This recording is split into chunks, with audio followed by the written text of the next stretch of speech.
प्रेम से बोले सदगुरुदेव जी महाराज की जय।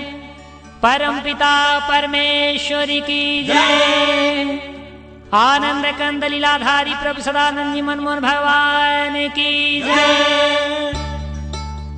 भगवान की असीम कृपा से ही कठिन से कठिन कोई भी कार्य हो अत्यंत सहज सरल हो जाता है।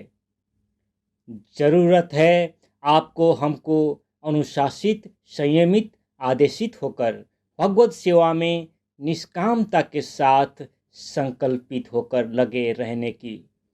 जैसा कि आप लोग देख रहे हैं, नेपाल स्थित श्री नारायण धाम आश्रम में हो रहे तटबंध की सेवा कार्य को आप लोग को मालूम होना चाहिए कि श्री नारायण धाम आश्रम पूर्णतया मुख्यालय पुरुषोत्तम धाम आश्रम पुरुषोत्तम नगर सिद्धौर बाराबंकी द्वारा संचालित एवं संरक्षित है, जहां एक अत्यंत सुंदर भव्य चतुर्युगीन पूर्ण अवतार मंदिर बना है, जिसको मुख्यालय पुरुषोत्तम धाम आश्रम के भक्त सेवकों ने अथक परिश्रम करके 22 महीना में तैयार किया है। ये मंदिर नेपाल अधिराज्य के लिए ही एक दर्शनीय स्थल बना है। उसी दौरान यहाँ नारायणी नदी की किनार में पहला तटबंध का सेवा नेपाल सरकार द्वारा मिला, जिसको दिन रात भक्त सेवकों ने अथक परिश्रम से बनाया। जिस तटबंध से आश्रम का क्षेत्रफल भी बढ़ा और नारायणी नदी की तीव्र धार की कटान से आश्रम सुरक्षित भी हुआ।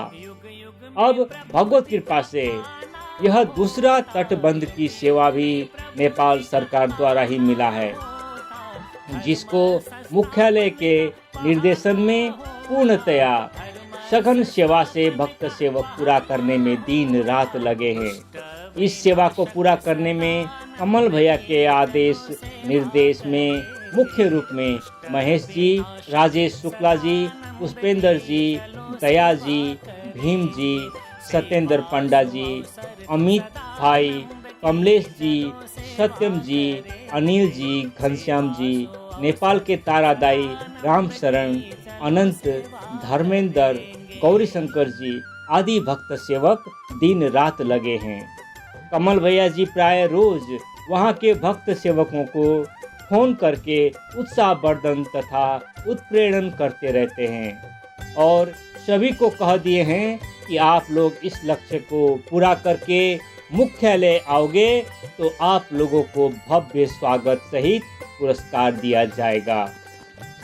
आप लोगों का सर्वोत्तम यश कीर्ति नेपाल में स्थापित हो रही है और आप लोगों का इस यश कीर्ति को सत्य लीला में स्वर्ण अक्षरों से लिखा जाएगा। भगवत कृपा से सभी भक्त सेवक उत्साहित हैं और अवतरण महोत्सव से पहले ही सेवा पूरा करने का लक्ष्य बनाया गया है। इस तटबंध सेवा से नारायणी नदी के तीव्र वेग धार से आश्रम पूर्णतया सुरक्षित होगी।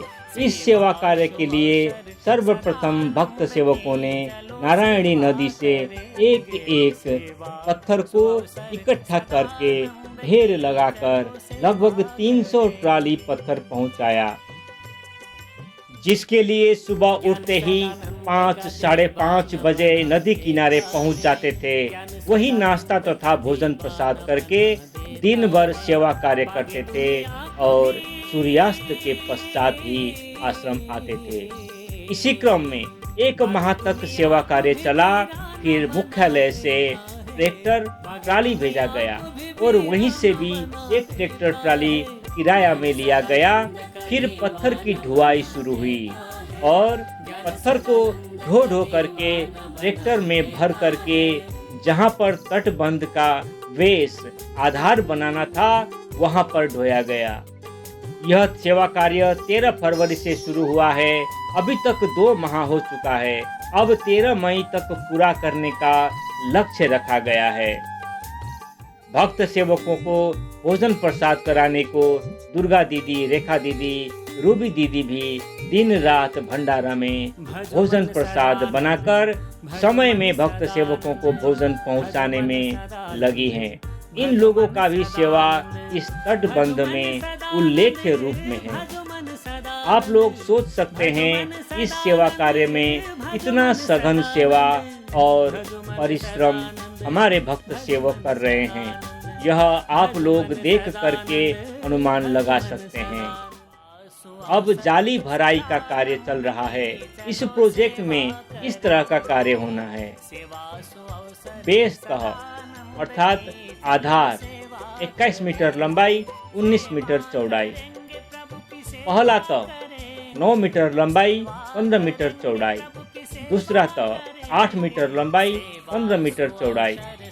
तीसरा तह 7 मीटर लंबाई 15 मीटर चौड़ाई। चौथा तह 6 मीटर लंबाई 15 मीटर चौड़ाई। पांचवा तह 5 मीटर लंबाई 15 मीटर चौड़ाई। छठा तह 4 मीटर लंबाई 15 मीटर चौड़ाई। सातवां तह 3 मीटर लंबाई 15 मीटर चौड़ाई। बेस तह अर्थात आधार से सातवां तह तक का कुल ऊंचाई 6 मीटर का होगा। यह नेपाल सरकार द्वारा मिला हुआ एस्टीमेट है। इसी एस्टीमेट को पूरा कराना है। हो सकता है पत्थर और धोना पड़े तथा पत्थर धोने का कार्य शुरू हो भी चुका है। भगवत कृपा रही तो शीघ्र ही हमारे भक्त सेवक इस सभी सेवा कार्य को पूरा करके मुख्यालय पुरुषोत्तम धाम आश्रम आएंगे। भगवत अवतरण महोत्सव से पहले ही इस सेवा कार्य को पूरा करने का लक्ष्य रखा गया है। धन्य है भगवान जी जो सेवा कार्य में अपने भक्त सेवकों को हमेशा उत्साह, साहस, सहनशीलता, सफलता देकर सदानंदमय बनाए रखते हैं। से सब भगवत कृपा। सेवा सो अवसर सदानंद की, चलो सेवा करेंगे।